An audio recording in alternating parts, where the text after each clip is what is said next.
मैं गरिमा अग्रवाल आप सभी का वंदन करती हूँ, अभिनंदन करती हूँ।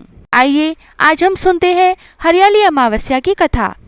एक समय की बात है, एक राजा महल में अपने परिवार के साथ सुखपूर्वक निवास किया करता था। उसका एक पुत्र था जिसकी शादी हो चुकी थी। राजा के पुत्र वधू ने एक दिन रसोई में मिठाई रखी हुई देखी तो वह सारी मिठाई खा गई। जब सबने पूछा कि सारी मिठाई कहाँ गई तो उसने कहा, सारी मिठाई तो चूहे खा गए। यह बात चूहों ने सुन ली और वे इस गलत आरोप को सुनकर अत्यंत क्रोधित हुए। इसके बाद उन्होंने राजा की बहू को सबक सिखाने का निश्चय कर लिया। कुछ दिनों के पश्चात महल में कुछ मेहमान आए। चूहों ने सोचा यह अच्छा मौका है रानी को सबक सिखाने का। बदला लेने के लिए चूहों ने रानी की साड़ी चुराई और उसे जाकर अतिथि के कमरे में रख दी। जब सुबह सेवकों और अन्य लोगों ने उस साड़ी को वहां पर देखा तो लोग रानी के बारे में बात करने लगे। यह बात जंगल में आग की तरह पूरे गांव में फैल गई। जब यह बात राजा के कानों तक पहुंची तो उसने अपनी पुत्र वधू को महल से निकाल दिया। रानी महल से निकलकर एक झोपड़ी में रहने लगी। वह नियमित रूप से पीपल के नीचे एक दीपक जलाती थी। महल से निकालने के बाद भी वह पीपल के नीचे दीपक जलाती रही। इसके साथ ही वह पूजा करके गुड़धानी का भोग लगाकर लोगों में प्रसाद वितरित करती थी।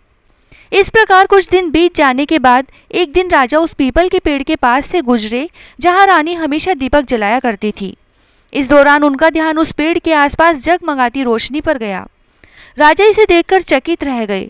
महल में वापस आने के बाद उन्होंने अपने सैनिकों से उस रोशनी के रहस्य का पता लगाने के लिए कहा। सैनिक राजा के आदेश से उस पेड़ के पास गए। वहां उन्होंने देखा कि दीपक आपस में बात कर रहे थे। सभी दीपक अपनी अपनी कहानी बता रहे थे। तभी एक दीपक बोला कि मैं राजा के महल से हूँ। महल से निकाले जाने के बाद भी राजा की पुत्र वधू रोज मेरी पूजा करती है और मुझे प्रज्वलित करती है।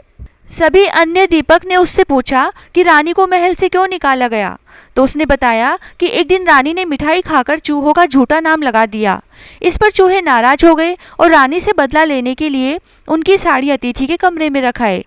यह सब देखकर राजा ने उन्हें महल से निकाल दिया। इतनी बात सुनकर सैनिक भी हैरान हो गए और महल वापस आकर उन्होंने राजा को पूरी बात सुनाई। यह सुनकर राजा को अपनी गलती का एहसास हुआ और उसने अपने पुत्र वधू को महल में वापस बुला लिया।